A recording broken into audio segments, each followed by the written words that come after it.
ముందుగా headlines. BJP రాష్ట్ర కార్యాలయంలో నాంపల్లి శ్రీ ఛత్రపతి శివాజీ మహారాజ్ జయంతి వేడుకలు.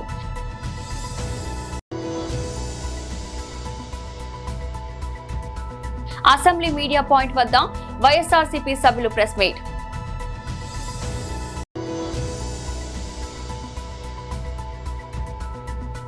తెలంగాణ భవన్లో బీఆర్ఎస్ నాయకుల ప్రెస్ మీట్.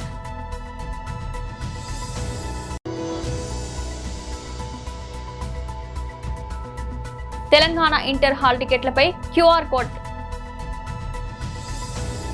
బీజేపీ రాష్ట్ర కార్యాలయం నాంపల్లిలో శ్రీ ఛత్రపతి శివాజీ మహారాజ్ జయంతి వేడుకలు. శివాజీ మహారాజ్ జయంతి సందర్భంగా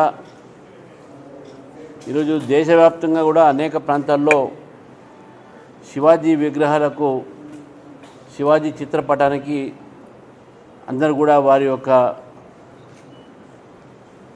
రెస్పెక్ట్స్, వారి యొక్క ఆదరణ, వారి యొక్క జీవితం నుంచి స్ఫూర్తి పొందినటువంటి ఒక యువత అందరికీ కూడా వారికి నివాళులు అర్పిస్తూ ఉన్నారు. శివాజీ మహారాజ్ మహారాష్ట్రలో ఒక మరాఠా యోధుడిగా కాదు, యావత్ దేశంలో ఈరోజు భారతదేశ ఆ రోజు ముఘల్తోని పోరాడినటువంటి ఒక రాజు, గర్వకారణమైనటువంటి ఒక రాజుగా, ఒక యోధుడుగా అతని ఈరోజు ఆరాధిస్తారు. మరి దేశవ్యాప్తంగా ఆరాధ్య పడేటటువంటి శివాజీ మహారాజ్ ఈరోజు వారిని పూజించడం అంటే, వారు ఆరాధించడం అంటే ఒక మతానికో కులానికో కాదు, యావత్ భారతదేశంలో వారు పరిపాలన దక్షతో శివాజీ మహారాజ్ ప్రవేశపెట్టినటువంటి అనేక సంస్కరణలు వారు ఎప్పుడైతే అక్కడ మరాఠా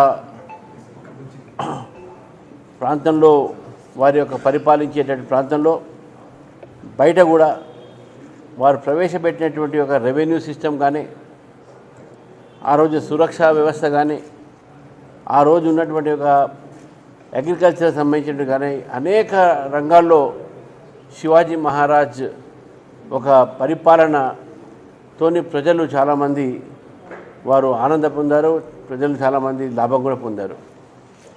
మరి మతానికో కులానికో శివాజీ మహారాజ్ని ఈరోజు మనము చిత్రించడం అనేది మంచిది కాదు.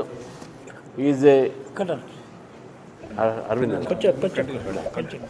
వారు శివాజీ మహారాజ్ చూపెట్టినటువంటి ఏదైతే దారి అవుతుందో ఈరోజు పరిపాలకులు కూడా అదే దారిలో మనం పోతున్నాం. వెరీ గుడ్ అడ్మినిస్ట్రేటివ్ రిఫార్మ్స్ తీసుకురావడం జరిగింది, రెవెన్యూ రిఫార్మ్ తీసుకోవడం జరిగింది. కాబట్టి శివాజీ మహారాజ్ని ఆ రోజు ముఘల్తోని, ఔరంగజేబుతోని పోరాడినటువంటి విషయమే కాకుండా వారు ప్రవేశపెట్టినటువంటి పరిపాలన కూడా మనం ఈరోజు గుర్తించాల్సిన అవసరం ఉన్నది. శివాజీ జయంతి సందర్భంగా ఈరోజు దేశ ప్రజలకు, తెలంగాణ ప్రజలకు భారతీయ జనతా పార్టీ తరఫు నుంచి నేను ఈరోజు శుభాకాంక్షలు తెలియజేస్తా ఉన్నాను. అసెంబ్లీ మీడియా పాయింట్ వద్ద వైఎస్ఆర్సీపీ సభ్యుల ప్రెస్ మీట్. ఎజెండా జరగాలి, ఎజెండా ఆగడానికి వీల్లేదు, బడ్జెట్ మీద జరగాలి. సైమిల్టేనియస్గా ఆ దేవదేవుడి మీద వేసే నిందలు, అపనిందలు, కోట్లాది మంది మనోభావాలకి దెబ్బతగిలిన నేపథ్యంలో లడ్డు ప్రసాదం మీద, దానికి సప్లై చేసిన ఇందాపూరు హెరిటేజ్ సంస్థల మీద జరగాలి. అది మాట. ఇది న్యాయమా కాదా? రాష్ట్ర ప్రజలారా మీరే న్యాయ నియంత్రణ. మేము అడిగిన తప్ప అబద్ధమా, ఇది వాస్తవమా, మేము అడగకూడదా, మేము డిమాండ్ చేయకూడదా, డిసైడ్ చేయండి. ఎవరికి ఇందులో ఆలోచనలు ఉన్నాయో, ఎవరు వాస్తవాలు చెప్తున్నారు, ఎవరు వాస్తవాలు చెప్తున్నారు, ఎవరు రాజకీయ లబ్ధి కోసం ఆలోచన చేస్తున్నారు.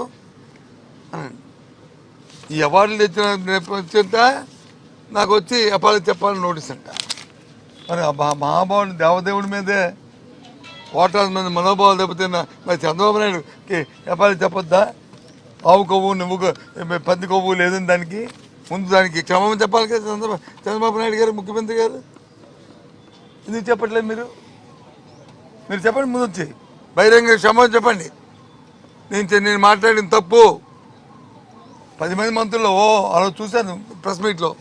ముఖ్యమంత్రి గారు, ఉప ముఖ్యమంత్రి గారు, పక్కన భారతీయ జనతా పార్టీ నాయకులు, పక్కన వచ్చి మంత్రులు. ఎప్పుడు చూడాలి ఈ రాష్ట్ర చరిత్రలో ఎంతమంది ఒకేసారి ఒకే ప్రెస్ మీట్లో? మరి ఇప్పుడు మీ అందరూ దానికి సమాధానం చెప్పండి.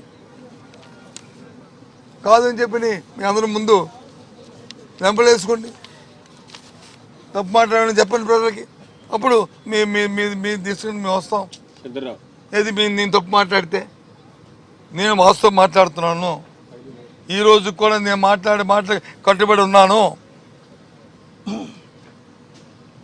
దయచేసి కానీ ఇక్కడ సాంప్రదాయ ప్రకారం ఇది మీకు నాకు వ్యక్తిగతం కాదు. ఇది ప్రజల సమస్య. ప్రజలకు కావాలి దీని మీద వివరణలు, ప్రజలకు తెలియాలి వివరణ, వాస్తవాలు అనేది ప్రజలు తెలియాలి. కాబట్టి శాసనమండలిలో చర్చ జరగాలనేది మా పార్టీ తరఫున మా సభ్యులందరితో కూడా ఒకటే మాటగా మేము కోరుకుంటున్నాం.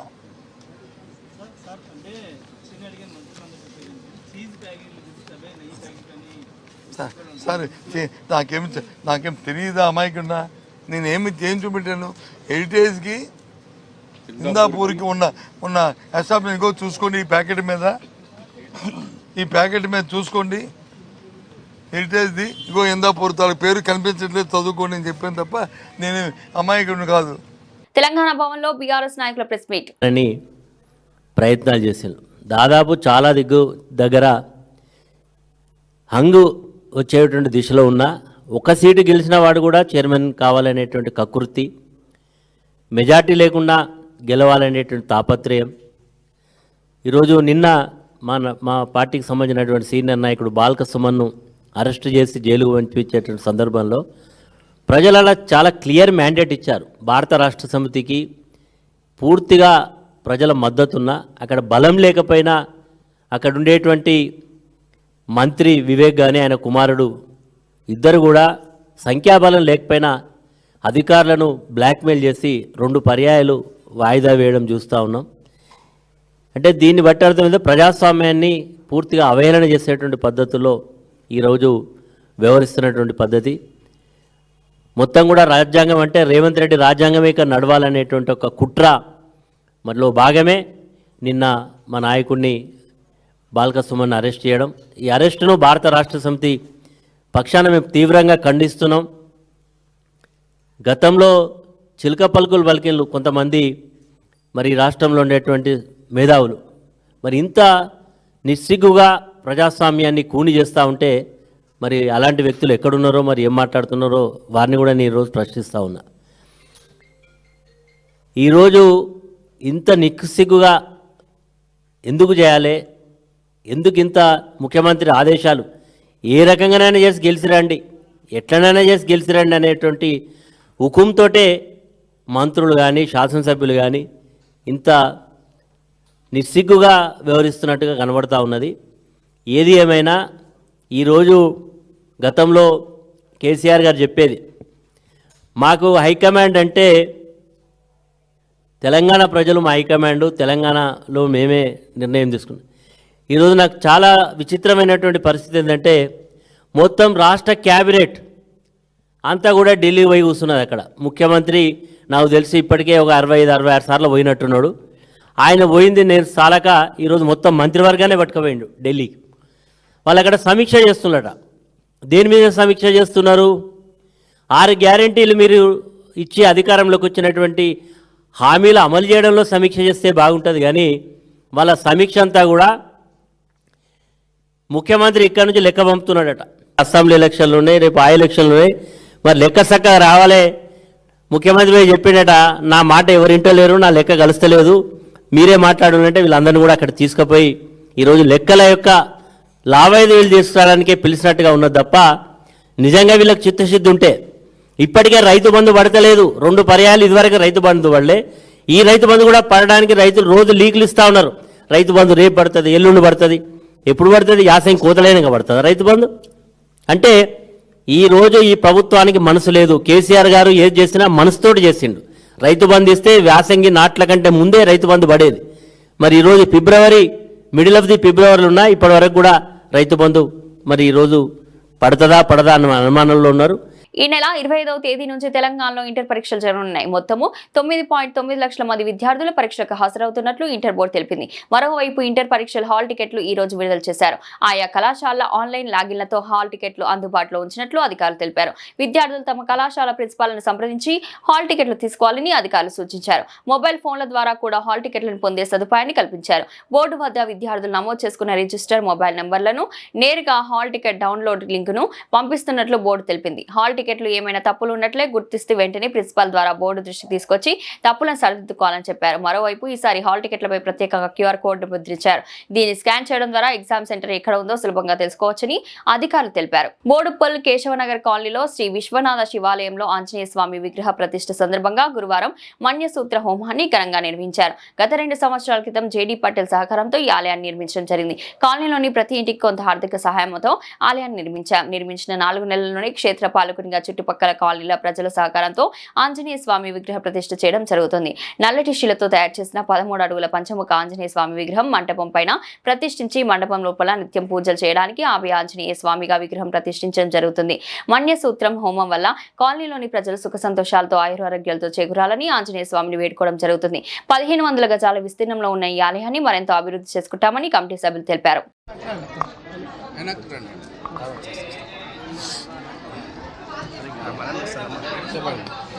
నమస్కారం అండి. నా పేరు వేణుగోపాల్ రెడ్డి. శ్రీ కాశీ విశ్వనాథ ఆలయ చైర్మన్గా ఇక్కడ కొనసాగుతున్నాను. ఇది కేశవనగర్ కాలనీ బోడుప్పల్లో. లాస్ట్ సంవత్సరమే మేము కాశీ విశ్వనాథ ఆలయం కట్టుకోవడం జరిగింది. మొన్ననే ఒక వారం క్రితమే ప్రథమ వార్షికోత్సవం కూడా జరిగింది. అందులో భాగంగానే ఇక్కడ ఒక క్షేత్రపాలకునిగా మళ్ళీ పంచముఖ ఆంజనేయ స్వామి ఒకటి శంకుస్థాపన 6 నెలల క్రితం చేసుకోవడం జరిగింది. దిగ్విజయంగా ఇప్పుడు ఆ కార్యక్రమాన్ని కూడా ముగింపు దశలోకి వచ్చింది. అందులో భాగంగానే ఈరోజు మేము మన్యసూక్త హోమాన్ని నిర్వహించడం జరిగింది. నిన్న కూడా చాలా వరకు హోమాలు నిర్వహించడం జరిగింది. సాయంత్రం కూడా మనకి ఆదివాసాలతో రేపు ఉదయం 10 గంటలకి మనకి శ్రీ పంచముఖ ఆంజనేయ స్వామి ఒక ప్రతిష్టాపన కార్యక్రమం ఉంది. లాస్ట్ ఇయర్ కూడా మినిస్టర్లు, ఎమ్మెల్యేలు, ఎంపీలు కూడా రావడం జరిగింది. ఈసారి కూడా పెద్దవాళ్ళు కూడా చాలామంది రావడం జరుగుతుంది. ముఖ్యంగా చెప్పుకోవాల్సింది ఏంటంటే విశ్వనాథ ఆలయంలో చాలామంది భక్తుల కోరికలు నెరవేరటం వల్ల ఈ శివరాత్రికి చాలా దిగ్విజయంగా అంటే 7,000, 8,000 మంది అంటే ఒకే సంవత్సరంలో ఇంతమంది రావటం అనేది నార్మల్గా అన్ని గుళ్ళల్లో అరుదుగా జరుగుతుంది. ఈ గుళ్ళో అది జరిగింది. ఎందుకంటే మెయిన్గా భక్తుల యొక్క కోరికలు వెంటనే తీరటం వల్ల ఒకరిని చూసి ఒకరికి మౌత్ టాక్ ద్వారా చాలామంది ఇక్కడికి రావడం జరిగింది. ఆ ఒక సమూహాన్ని చూసి మేము కూడా ఆశ్చర్యపోయాం. ఒక సంవత్సరంలో ఇంతమంది రావటం అనేది అదంతా భగవంతుని కృపగా భావిస్తున్నాం. అలాగనే నెక్స్ట్ మా క్షేత్రపాలకునిగా పంచముఖ స్వామి ఆంజనేయ స్వామి రావటం, దాంతో ఇంకా దీంతో మాకు ఇంకా 20,000, 30,000 మంది ఇలాగనే రావాలని, ఇది ఇంకా దినదిన అభివృద్ధి కొనసాగాలని కోరుకుంటున్నాం. దీనికి ముఖ్యంగా మా కాలనీ కమిటీ కానీ, ఆలయ కమిటీ కానీ, మా యూత్ కమిటీ కానీ చాలా అందరూ సహకారాలు అందించారు. ప్రతి ఒక్కరి వాళ్ళందరూ ఆ సహకారంతో ఈ పనులన్నీ మేము దిగ్విజయంగా ముగించుకుంటూ సాగుతున్నామండి. థ్యాంక్ యూ అండి. ఇది మనం యాక్చువల్గా ఇది 1 year అయింది. మాకు ఒక గొప్ప దాతగా ఆయన JD పటేల్ గారు గుజరాత్ నుంచి వారు 15 సంవత్సరాల నుంచి ఇక్కడ నుంచి ఉండటం జరిగింది. వారి సహకారంతోనే ఈ గుడి నిర్మాణం చాలా వరకు జరిగింది. మిగతా చాలామంది గొప్ప దాతలు కూడా రావడం జరిగింది. మొదటగా మాత్రం JD పటేల్ గారు రావడం జరిగింది.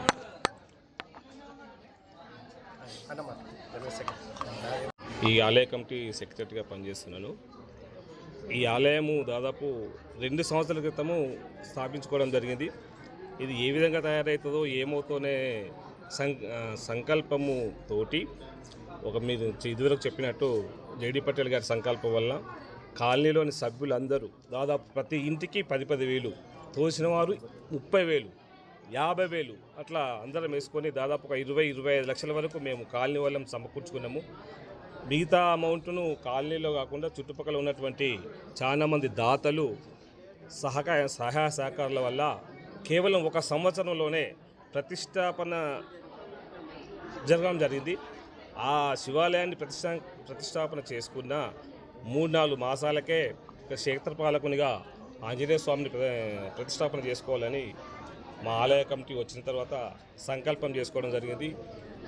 కేవలం 6 మాసాలలోనే మా సంకల్పము అందరి సహాయ సహకారాలతో ఈ ఆంజనేయ స్వామికి పెద్ద పెద్ద దాతలు మా కాలనీలో ఉన్నటువంటి ఇంద్రారెడ్డి గారు రిటైర్డు ఆఫీసరు, తర్వాత చుట్టుపక్కల కాలనీ ఉన్నటువంటి చాలామంది 1,00,000 రూపాయలు, 50,000, 30,000 ఎవరికి తోచిన విధంగా 10,000 కూడా ఇచ్చి దాదాపు ఒక 20-25 లక్షల వరకు సమకూర్చుకొని కృష్ణశిలతో చేసినటువంటి నల్లటి రాయితోటి 13 అడుగుల దాదాపు 13 అడుగుల పంచముఖ ఆంజనేయ స్వామిని పైన ప్రతిష్ఠించుకోవడం జరుగుతుంది. దానిలో భాగంగానే కింద మండపం తయారు చేసుకొని కింద అభయాంజనేయ స్వామిగా మేము రోజు పూజించుకోవడానికి మరియు అభిషేకాలు చేసుకోవడానికి అభయాంజనేయ స్వామిని మేము ప్రతిష్ఠించుకోవడం జరుగుతుంది. ఈ ప్రతిష్టలోనే భాగంగానే ఈరోజు మన్యసూత్ర హోమం అనేది జరుపుకోవడం జరుగుతుంది. ఈ మన్యసూత్ర హోమం వల్ల మా కాలనీలో ప్రజలందరికీ సుఖ సంతోషాలు, ఆయురారోగ్యాలు చేకూరాలని మనస్ఫూర్తిగా ఆ ఆంజనేయ స్వామిని కోరుకోవడం జరుగుతుంది. మాకు ఈ వచ్చే భక్తులు దినదినాభివృద్ధి చెంది మేము ఊహించని విధంగా ఈ మహాశివరాత్రికి దాదాపు 7,000-8,000 మంది జనాలు ఈ మా బోడుప్పల సరౌండింగ్లో ఇలాంటి శివాలయము మాకు లేదు అని నమ్మి దిగ్విజయంగా వచ్చి ఈ గుడిని దిగ్విజయం చేశారు. ఇదే సంకల్పంతో ఇంకా ఏమేమి చేయాలో మేము ఆలోచించుకుంటాము. దాదాపు 1,500 గజాలతోటి ఉన్నటువంటి ఈ విశాలమైనటువంటి ఆలయాన్ని అందరి సహకారంతో మేము ఇంకా అభివృద్ధి చేస్తామని సంకల్పిస్తూ సెలవు తీసుకుంటాం. ఖమ్మం జిల్లా నేలకొండపల్లి మండల కేంద్రంలో ఛత్రపతి శివాజీ మహారాజ్ జయంతి సందర్భంగా నేలకొండపల్లి మండలం బీజేపీ నాయకులు మరియు జిల్లా నాయకులు పాల్గొని ఛత్రపతి శివాజీ మహారాజ్ జయంతిని ఘనంగా నిర్వహించారు. ఈ కార్యక్రమంలో మండల బీజేపీ అధ్యక్షుడు సుధాకర్, నన్ను రవి, చావా కిరణ్, బాజా, రామకృష్ణ, మల్లబోయిన గోవిందరావు, మండల బీజేపీ నాయకులు, పట్టణ నాయకులు పాల్గొని కార్యక్రమం విజయవంతం చేశారు.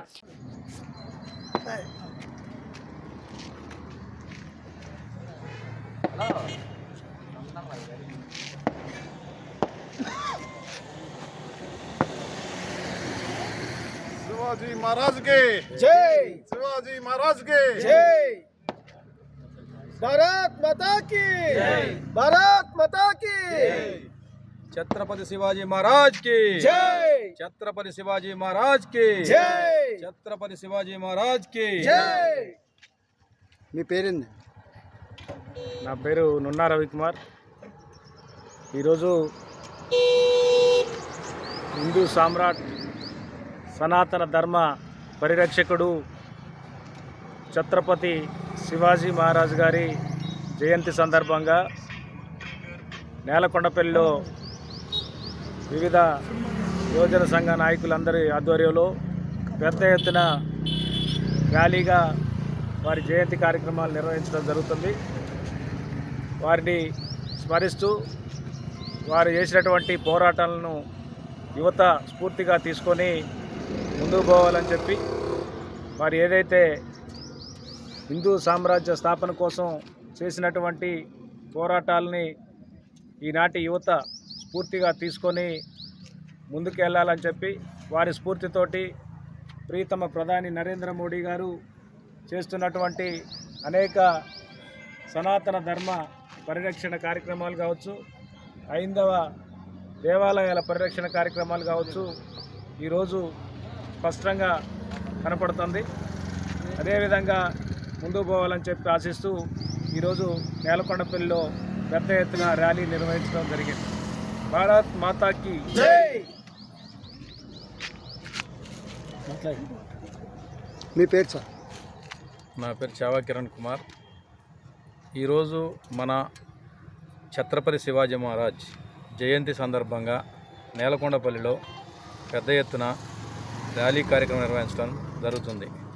ఛత్రపతి శివాజీ మహారాజ్ అంటే మొత్తం యావత్ ప్రపంచంలోనే మన హిందూ అనే ప్రతి వ్యక్తి గర్వించదగ్గ వ్యక్తి. హిందూ అనే ప్రతి వ్యక్తి కూడా అతని పేరు చెప్తేనే స్ఫురించిపోతుంది. అలాంటి ఒక మన ఛత్రపతి శివాజీ మహారాజ్ ఇవాళ భారతదేశ వ్యాప్తంగా కూడా ఎక్కడ చూసినా ఒకప్పుడు పెద్ద పెద్ద పట్టణాల్లో జరిగాయి, కానీ ఈరోజు ప్రతి గ్రామంలో కూడా ఛత్రపతి శివాజీ మహారాజ్ విగ్రహం పెడుతున్నారు. అలాగే ప్రతి గ్రామంలో హిందుత్వవాదంతో హిందువులందరూ కూడా పెద్ద ఎత్తున ర్యాలీ నిర్వహించడం జరుగుతుంది. ఆయన పుట్టినరోజు జరుపుకోవడం అనేది మనందరికీ కూడా చాలా గొప్ప విషయం. ఎందుకంటే ఎంతోమంది మతోన్మాదులు శక్తులు ఎన్నో భారతదేశ వ్యాప్తంగా మనని జయించి చాలా ఇబ్బందులకు గురి చేసిన టైంలో ఇదే ఛత్రపతి శివాజీ మహారాజు గారు ఒక యుద్ధవీరుడు. ఏ విధంగా అంటే ఎక్కడికి వెళ్ళినా ఈ రాజ్యం మాది అని ప్రజల్ని అందరినీ కూడా ఏకం చేస్తూ ఉన్నతంగా తీసుకొచ్చి ఇవాళ మనందరం కూడా గర్వించి ఇవాళ ఉన్నామంటే ఛత్రపతి శివాజీ మహారాజు వల్లే ఇలా ఉంది. మన హిందుత్వం ఇలా ఉంది. ఈరోజు నేలకొండపల్లి సెంటర్లో ఛత్రపతి శివాజీ గారి జయంతి సందర్భంగా శోభయాత్ర కార్యక్రమం జరుగుతుంది. ఈ కార్యక్రమానికి వచ్చిన హిందూ బంధువులందరికీ కూడా నా వ్యక్తిగత శుభాకాంక్షలు. భవిష్యత్తులో ఈ దేశంలో హిందూయిజం వర్ధిల్లాలనేది మా నినాదం. సాక్షి మీడియాకు AP assembly deputy speaker Raghurama Krishna legal notice పంపించారు. తన వ్యక్తిగత గౌరవానికి భంగం కలిగించేలా తప్పుడు కథనాలు రాస్తున్నారంటూ ఆయన నోటీసు పంపారు. Indira television MD YS Bharathi board డైరెక్టర్లు, ఎడిటర్, బ్యూరో చీఫ్లకు రఘురామ్ తరపు న్యాయవాది ఉమేష్ చంద్ర ఈ రోజు నోటీసు పంపించారు. తన ప్రతిష్టకు భంగం కలిగించినందుకు తక్షణమే బేషరతుగా తనకు క్షమాపణ చెప్పాలని నోటీసులో రఘురామ డిమాండ్ చేశారు. క్షమాపణ చెప్పకపోతే సివిల్ క్రిమినల్ చర్యలు తీసుకుంటానని హెచ్చరించారు. అంతేకాదు నష్టపరిహారంగా తనకు ₹1 ఇవ్వాలని, ఆ మొత్తాన్ని అమరావతి రైతులకు అందజేయాలని నోటీసులో పేర్కొన్నారు. రఘురామ నోటీసులకు వైఎస్ భారతి ఇతరులు ఎలా స్పందిస్తారో వేచి చూడాలి. బులెటిన్ ముగించే ముందు హెడ్లైన్స్ మరోసారి. బీజేపీ రాష్ట్ర కార్యాలయంలో నాంపల్లి శ్రీ ఛత్రపతి శివాజీ మహారాజ్ జయంతి వేడుకలు.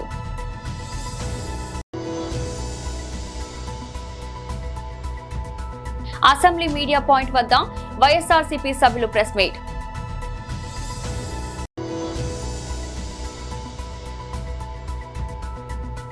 తెలంగాణ భవన్లో బీఆర్ఎస్ నాయకుల ప్రెస్ మీట్.